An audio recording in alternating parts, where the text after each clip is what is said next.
The unexpected arrest. Captain Marcus Chen stood at his office window in New Shanghai's Interstellar Police Department, watching the endless stream of hovercars weave between the neon-lit megastructures. 20 years on the force, and he still couldn't get used to how the city's skyline had changed since first contact. Holographic advertisements featuring both human and alien celebrities painted the night sky in a riot of colors, selling everything from Centaurian silk to Martian fusion drinks. A soft chime from his neural implant interrupted his thoughts. "Captain, we've got another jewelry store hit in Sector 7, reported Officer Sarah Rodriguez, her voice tight with frustration. Same MO as the others. Chen's jaw clenched. This would be the 5th high-end store targeted in 2 weeks. Any witnesses this time? Better. We've got security footage. You're going to want to see this. Moments later, Chen studied the holographic display floating above his desk.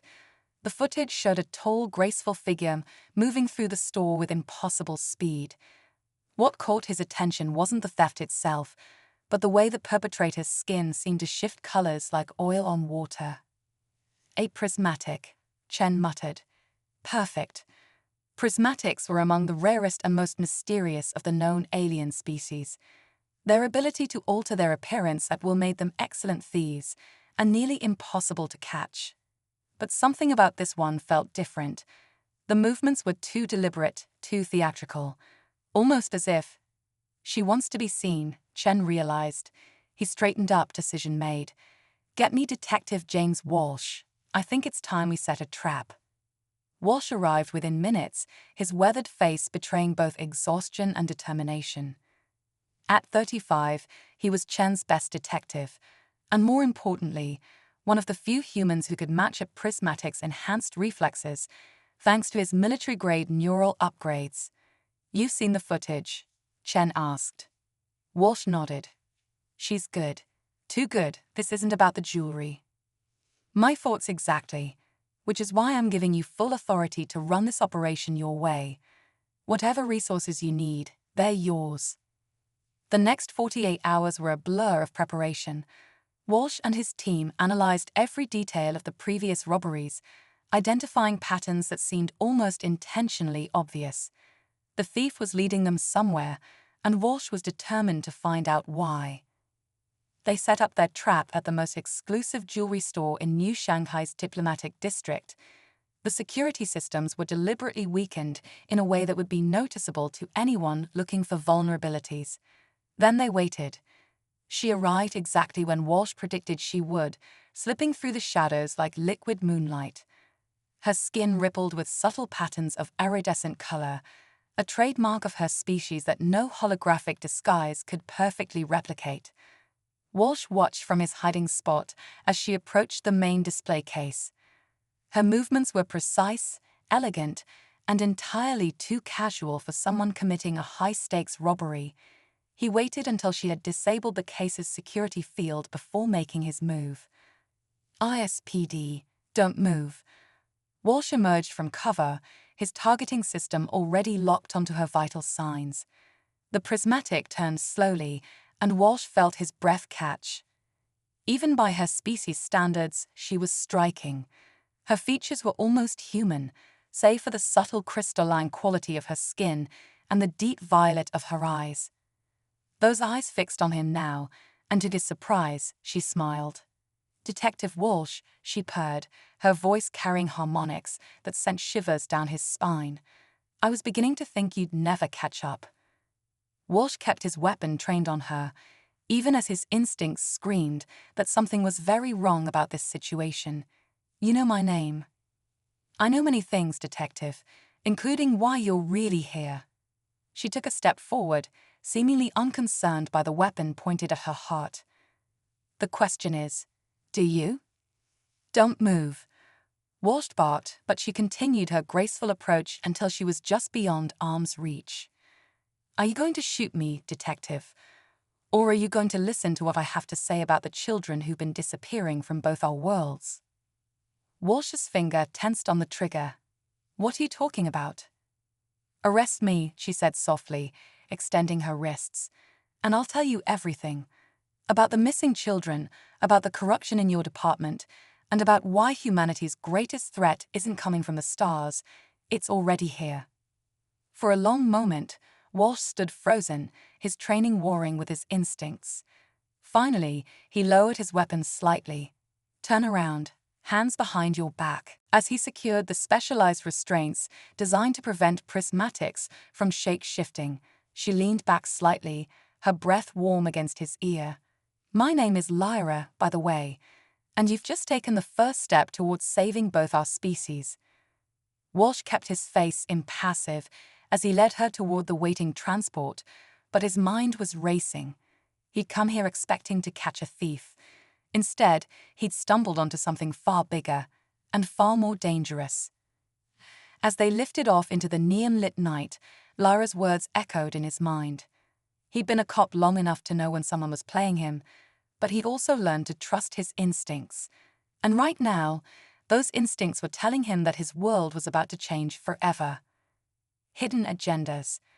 The interrogation room in New Shanghai's ASPD headquarters was designed to make suspects uncomfortable. Its smart glass walls could shift from transparent to opaque in an instant, its temperature could be precisely controlled, and its quantum dampeners could block any known form of telepathic or technological communication. None of this seemed to bother Lyra. The prismatic sat perfectly still, her iridescent skin catching the harsh overhead lights like morning dew on spider silk. Walsh stood on the other side of the table, arms crossed, studying her with a detective's trained eye. Captain Chen watched through the one-way glass, his expression unreadable. Start with the children, Walsh said finally, breaking the silence. You mentioned disappearances. Lyra's violet eyes met his. 37 in the past 3 months. 22 human, 15 prismatic. All between the ages of 8 and 12. All vanishing without a trace. Walsh frowned. That's impossible. We would have heard about. Would you? Lyra interrupted. When the parents themselves have been convinced their children were never real. When their memories have been altered so perfectly that even they believe their kids were just elaborate dreams. A chill ran down Walsh's spine. You're talking about deep-level psychic manipulation. That's beyond even prismatic capabilities. Precisely. Lyra leaned forward, her voice dropping to a whisper. Which is why I needed someone like you, detective. Someone whose neural upgrades make them resistant to such manipulation. Someone who can still see the truth when everyone else has forgotten it even exists. Walsh pulled up a chair and sat down, his cybernetic eyes scanning Lyra for any sign of deception. Why the elaborate game? The robberies? Letting yourself get caught? Because I needed to be sure you were who I thought you were, and I needed to get inside this building. Her skin rippled with patterns of anxiety. Detective, what I'm about to tell you will sound impossible, but I need you to listen carefully. There's a reason I chose you specifically. Before she could continue, the interrogation room door slid open. Lieutenant Sara Rodriguez stepped in, her face tight with concern. Sorry to interrupt, but we need Walsh. Now. Walsh started to protest, but Rodriguez's expression stopped him. Something was very wrong. He turned back to Lyra, who was watching the exchange with knowing eyes. It's starting, she said softly. They know I'm here. Walsh followed Rodriguez into the corridor, his mind racing. What's going on? 2 more jewelry stores just got hit. Same MO as our prisoner in there. Rodriguez pulled up a holographic display showing security footage from both locations. These happened 10 minutes ago, simultaneously. Walsh stared at the footage. The thieves moved exactly like Lyra, their skin showing the same prismatic qualities. That's impossible. She's been in custody for hours.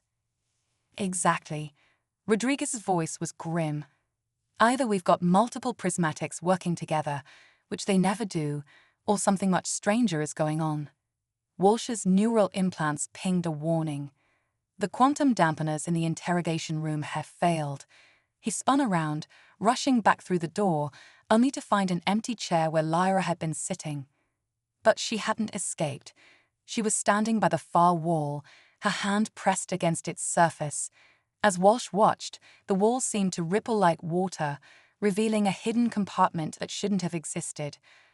"I told you I needed to get inside this building," Lyra said, reaching into the compartment. She withdrew a small crystalline sphere that pulsed with an inner light. "Because this is where they've been hiding their control center." Walsh raised his weapon, but his targeting system suddenly went haywire. The room's electronics flickered, and for a moment, reality itself seemed to waver. "Don't shoot," Lyra pleaded. "Look at it, detective. Really look at it with those enhanced eyes of yours. See what they've been using to rewrite people's memories." Walsh's cybernetic vision zoomed in on the sphere. Its surface was covered in impossible geometries, patterns that seemed to fold in on themselves in ways that violated basic physics. As he watched, the patterns began to align with something in his memory, something he'd seen before but had somehow forgotten. "The missing children," he whispered.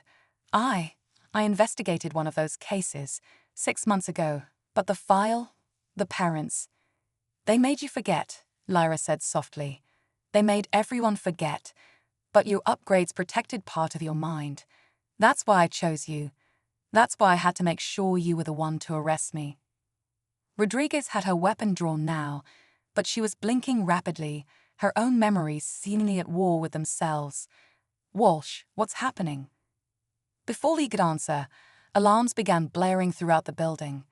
Emergency lights bathed the room in crimson. Captain Chen's voice came over the intercom, tight with urgency. "All units, we have multiple intruders.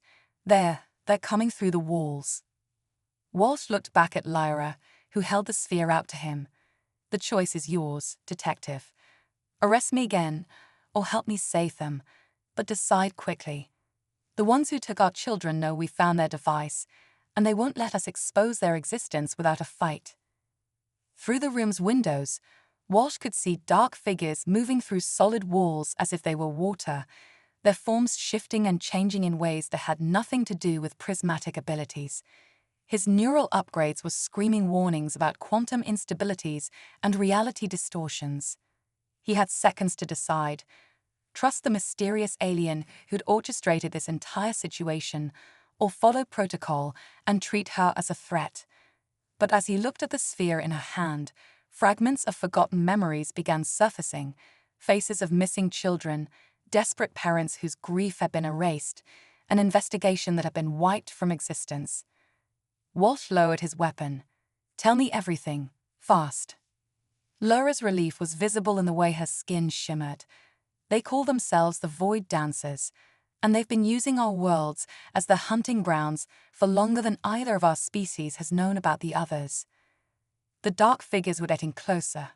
Time was running out, and somewhere in the city above them, more children were about to disappear, unless a human detective and a prismatic thief could stop an enemy that could bend reality itself.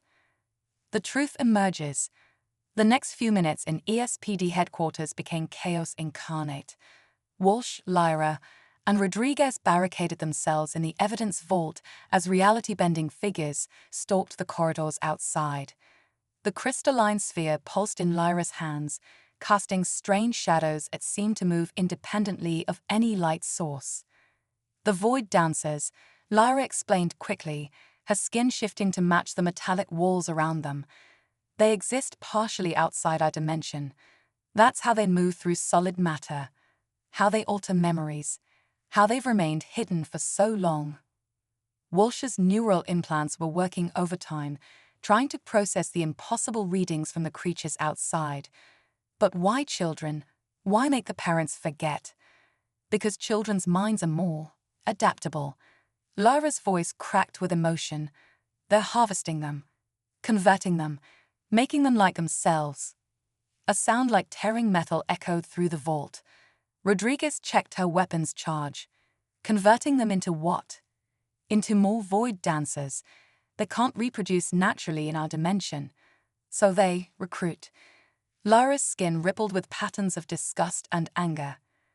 "My sister was investigating them when she disappeared. That's how I learned the truth. But by then, everyone who knew her had forgotten she ever existed." Walsh's enhanced vision caught movement through the wall. "They're coming through." The sphere. Lyra thrust it toward him. Your neural upgrades. You can interface with it. See what they don't want us to see. Walsh hesitated for a split second, then grabbed the sphere. The moment his hands touched its surface, his world exploded into information. His cybernetic systems connected with the alien technology, and suddenly he was seeing everything. Every child taken, every memory erased, every reality distortion that had allowed the Void Dancers to operate undetected. Oh God, he gasped. They're in every major city, every government. They've been infiltrating us for decades. The vault wall began to ripple like mercury. Dark figures stepped through, their forms constantly shifting between states of matter. They moved with an alien grace that made Lyra's prismatic fluidity look clumsy by comparison. Give us the remembrance sphere, one of them spoke, its voice resonating on frequencies that made Walsh's teeth ache. You cannot stop what must be. Rodriguez opened fire. Her plasma rounds passed straight through the creatures, leaving smoking holes in the vault wall behind them. But Walsh noticed something. For a split second as the plasma passed through them, their forms became more solid, more visible. They have to partially materialize in our dimension to interact with anything, he realized. That's their weakness. Lyra's eyes widened. The sphere. Use it. Your upgrades can. Walsh was already interfacing deeper with the alien device, letting his military-grade neural processors analyze its quantum patterns. The sphere's light intensified, and suddenly he could see the world as the Void Dancers did, reality as a fluid thing, malleable and full of spaces between spaces. But more importantly, he could see how to disrupt those spaces. Rodriguez, when I give the signal, fire everything you've got, Walsh commanded, his cybernetics burning with the effort of processing alien mathematics. He reached out with his free hand and grabbed Lyra's arm. I need your help. Your natural ability to shift forms, it's similar to how they do it. If we combine that with the sphere. Lyra understood immediately. Her skin synchronized with the sphere's pulsing light, creating interference patterns that made the air itself seem to waver. The Void Dancers sensed what they were attempting. They surged forward, their forms becoming more solid as they prepared to attack. That was exactly what Walsh had been waiting for. Now, several things happened simultaneously. Walsh channeled power through his neural upgrades into the sphere.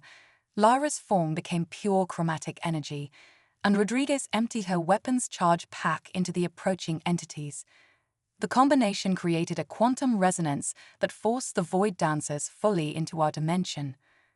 For the first time, they became completely visible. Their true forms were beautiful and terrible, crystalline architectures of impossible geometry, wrapped in shadows that moved like living things. And now, finally, they could be hurt. The beings screamed in frequencies that shattered every screen in the vault, but they couldn't phase back out of our reality. Walsh's manipulation of the sphere had trapped them here.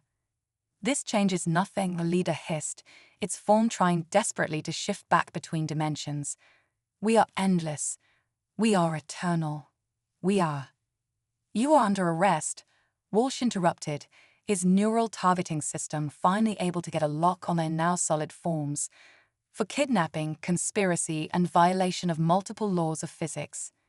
The Void Dancers launched themselves at the three defenders, but without their reality-bending abilities, they were vulnerable to conventional weapons. Rodriguez's next shots found their marks.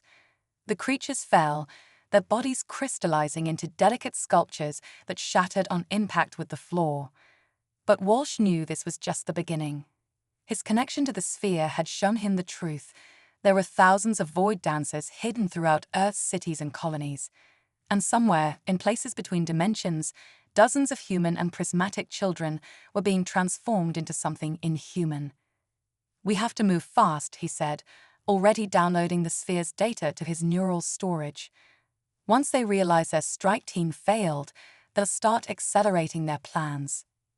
Lyra nodded, her skin settling back into its normal iridescent patterns. I know where they're keeping the children. The sphere showed you too, didn't it? Their primary conversion facility. Yeah, hidden in a pocket dimension accessible from the old subway tunnels beneath the city. Walsh turned to Rodriguez, who was staring at the crystallized remains of the void dancers. "Sarah, we'll need backup.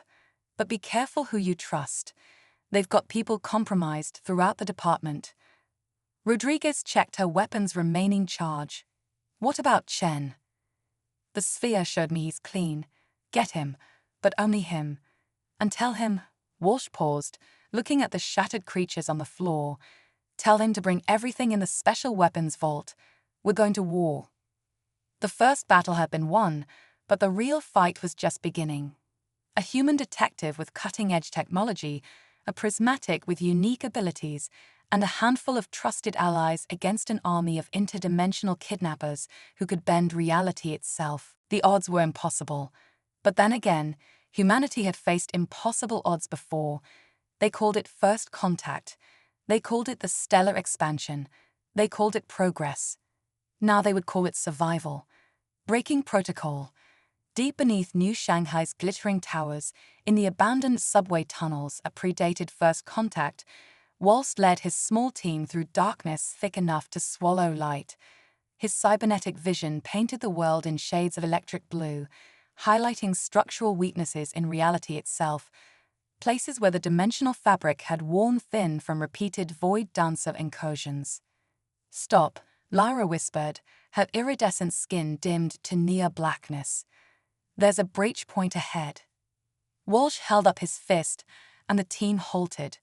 Behind him, Captain Chen and Rodriguez checked their modified weapons, plasma rifles recalibrated to match the quantum frequency of their interdimensional enemies. The remembrance sphere pulsed softly in Walsh's tactical harness, its light contained by specialized shielding. "How many?" Chen asked, his weathered face grim in the sphere's faint glow. Walsh's neural implants processed the dimensional distortions ahead. "At least 20 signatures moving between realities. They're patrolling." He turned to Lyra. "Can you get us through without them noticing?" The prismatic skin rippled with determination. "If you can use the sphere to mask our quantum signatures, I can match their phase variance. Make us halfway there like they are, but it won't last long. It'll have to be enough." Walsh interfaced with the sphere, letting its alien mathematics flow through his upgraded neural pathways. "Everyone link hands. This is going to feel strange." As the team joined hands, Walsh channeled power through the sphere. Reality blurred around them, and suddenly they were existing in a state between states, not quite solid, not quite ethereal. Through his enhanced vision, Walsh could see the world as the void dancers did, a layered tapestry of possibilities, each one as real as the last. They moved through the patrol zone like ghosts, passing through solid matter as if it were mist. Walsh's military training screamed at the wrongness of it all, but he forced himself to focus on the mission. The children. Remember the children. Beyond the patrol zone, they found what they were looking for, a massive chamber that shouldn't have existed, carved into a pocket of space-time between dimensions. And within it, rows upon rows of crystalline pods, each containing a small figure suspended in temporal stasis. "No," Lyra breathed, pressing her hand against one of the pods. Inside, a young prismatic child floated, their skin frozen in patterns of terror. "We're too late. The conversion process has already begun." Walsh scanned the pods with his cybernetic systems, comparing the readings to the data from the sphere. "Not too late. They're in stasis, but their molecular structure hasn't been altered yet. We can still save them." "Company," Rodriguez hissed, her weapon tracking movement in the shadows. "Big company." The air itself seemed to tear open as void dancers emerged from between dimensions, their crystalline forms now fully visible in their own domain. At their head stood a figure different from the others, taller, more intricate in its geometric patterns, and somehow more wrong. "The architect," Lyra whispered, her skin pulsing with patterns of fear and recognition. "The one who took my sister."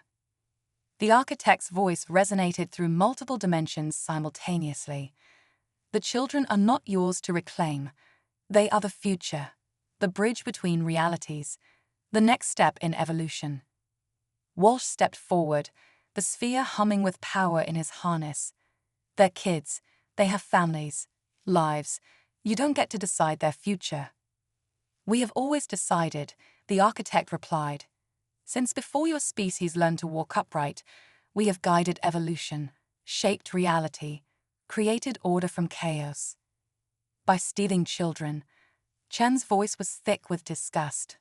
By erasing memories, by selecting those most suited to transcend dimensional boundaries, the architect's form shifted, revealing patterns within patterns that hurt to look at.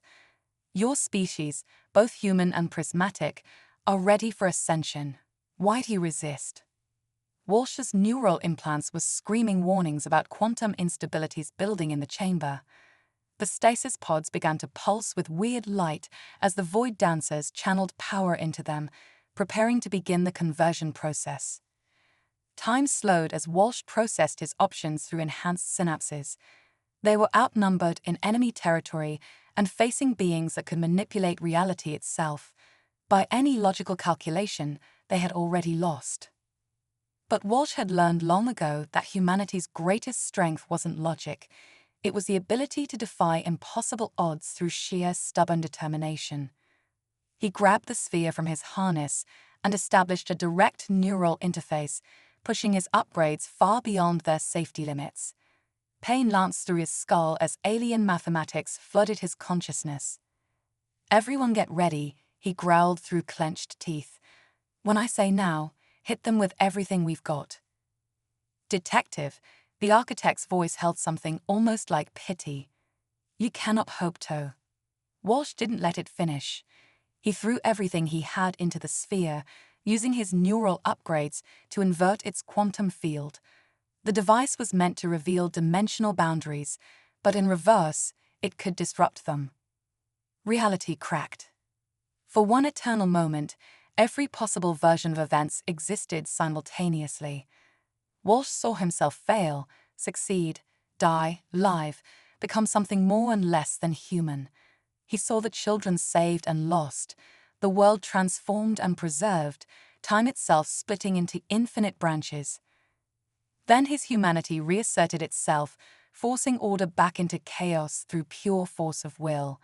He chose one reality, the only one that mattered. No.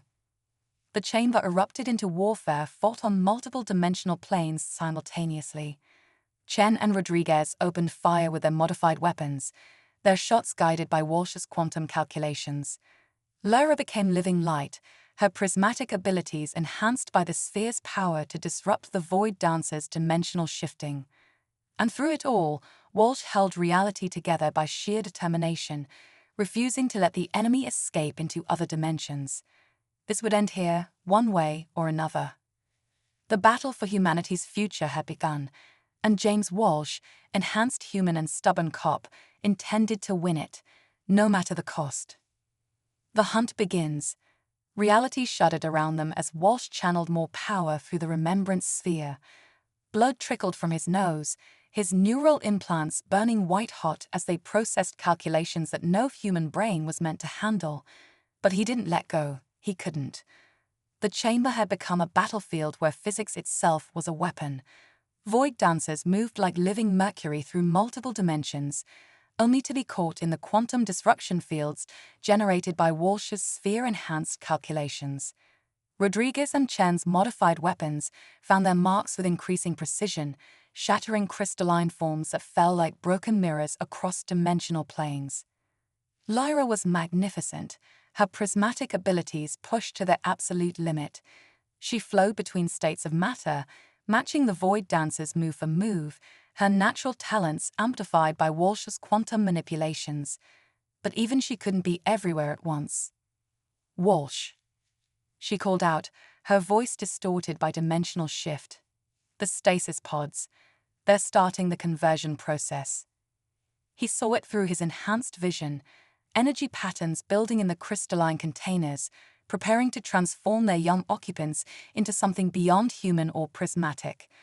The architect stood at the center of it all, its impossible geometry weaving reality itself into a conversion matrix. "Your resistance is meaningless," the entity declared, its voice resonating across multiple frequencies. The children will ascend. Evolution cannot be stopped. Walsh's mind raced, his military-grade upgrades processing tactical options faster than human thought. They were losing. Even with their preparations, even with the sphere's power, they were losing. The void dancers were too numerous, too powerful in their own domain. Then he saw it, a pattern in the chaos, a weakness in the enemy's dimensional manipulation. His neural implants highlighted the mathematical flaw in their strategy. "They're connected," he shouted to his team. "The conversion process, it links them all together through quantum entanglement. If we can disrupt the main matrix, we can take them all down at once." Lyra finished, understanding blazing in her chromatic eyes. Chen's weathered face showed grim determination. "What do you need?" Walsh's fingers flew over his neural interface, recalibrating the sphere's output. "Rodriguez, Chen, focus fire on the outer rim. Keep them contained." "Lyra." He met her iridescent gaze. "I need you to get me to the architect." "Detective," the prismatic skin rippled with concern. "Your implants are already redlining.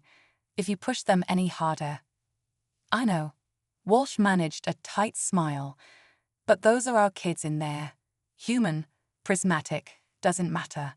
They're children, and I swore an oath to protect and serve." A complex series of emotions played across Lyra's chromatic features. Then, to Walsh's surprise, she leaned in and pressed her lips to his. The kiss lasted only a moment, but it sent electric shivers through his overloaded neural network. "For luck," she whispered. "Now let's save them all." The next few minutes became a blur of impossible action. Chen and Rodriguez laid down suppressing fire in complex patterns calculated by Walsh's quantum algorithms. Lyra wrapped herself around Walsh, her prismatic abilities extending to encompass him as they phase-shifted through waves of void dancers. The architect saw them coming. Of course it did. It existed in multiple dimensional states simultaneously, could see all possible futures branching out before it. But it saw something else too, something that made its crystalline form vibrate with what might have been fear. It saw Detective James Walsh's absolute, unshakable determination, a human trait that defied mathematical prediction, that couldn't be quantified or calculated, the sheer stubborn will to do what was right, no matter the cost. "You cannot stop evolution," the architect declared as they approached, but there was uncertainty in its multidimensional voice. Walsh's neural implants were failing. He could feel them burning out, taking chunks of his natural brain matter with them. But he kept pushing, kept calculating, kept fighting. "Watch me." He raised the sphere, now pulsing with blinding energy. Lyra's hands covered his own, her prismatic essence amplifying the device's power. Walsh opened his neural pathways completely, letting the alien mathematics flood his consciousness without filters or safeguards. "The children remain ours," the architect insisted, its form beginning to fracture under the sphere's assault. Walsh smiled through blood-stained teeth. "No, they belong to themselves. That's what you never understood about humans, about prismatics, about any of us. We choose our own evolution."